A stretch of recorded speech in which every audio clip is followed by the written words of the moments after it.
So, not too long ago, it's probably been within the past, I don't know, week or so, I would say, I had the darndest situation.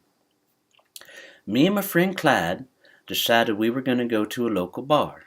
Now, Clyde and I don't get to know drinking, but we do like the food. So I'll usually get myself the salmon or baked chicken with the baked potato.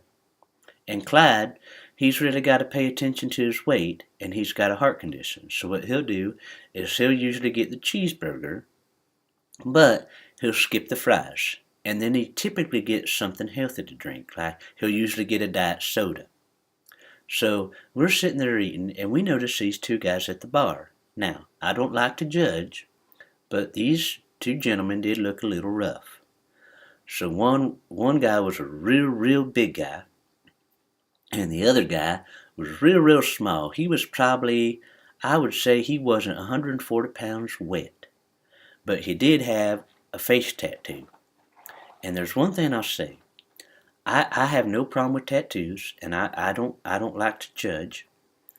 And I know that these young kids like to get tattoos, and because they want to express themselves, and they've got some stuff to work through, and that's fine. But when you get a tattoo on your face, I really think you're sending out the message, like, "Hey, Jobs, guess what? Don't need you."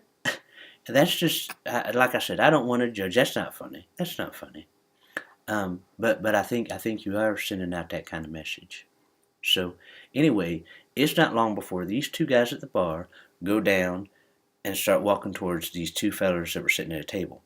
Now, these two fellas sitting at the table, there was one guy that was real agitated, and there was another guy that looked real nervous. And the reason I think he was nervous is because his friend was so agitated. And the only reason I know his friend's name is because a real nervous guy said it so many times.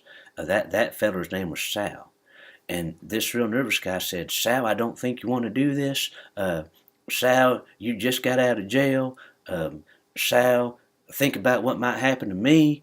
And then I heard him whisper, "Sal, that guy's got a tattoo on his face." So he didn't seem like he wanted any part of it. Well, before long, wouldn't you know it, this Sal guy and this real big guy are toe-to-toe, nose-to-nose. And before you know it, dust starts a-flying, and these two are fighting, and there's a cussing all over the place. Well, somebody must have called the police, because we heard sirens real quick, and our police were real good, and this Sal guy and this real big guy just took off. They were gone. And so the strangest thing happened. This nervous guy, as soon as the cops showed up, he throws his shoulders way back. I mean, I thought he was going to try to touch the wall behind him. He throws his chest out, and he starts walking around the table. This guy looked like a rooster. It looked like every step he was going to dislocate a hip. And he started pointing at things. He was telling the police all kinds of stuff. Well, a police officer comes to me and Clyde, and he asked us what we've seen. And we told him just what I told you. And as he's walking away, he says, "Well, let me know if you need anything else." And I'm not kidding you. I don't know if you know this, but Clyde used to be real ornery when he was younger. So whenever we see a police officer, we kind of play with them. And so Clyde says, "Well, I guess you won't be arresting me tonight." And Clyde and I are like a comedic duo. And so right when Clyde said that, I said, "Yep, hey officer, you're not going to have to handcuff or tase Clyde tonight." And that police officer, he just turned right around and started walking away. And I think he turned around so fast because he was going to start laughing so hard.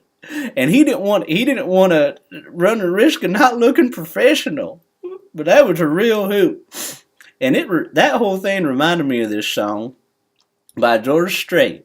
And he says in that song, he says, "That's what happens at every little honky tonk bars." And I'm telling you, that is what happens sometimes. But oh man, when Clyde threw up his hands, and then I followed up with my thing, it was so funny, I almost wet my drawers again with Clyde.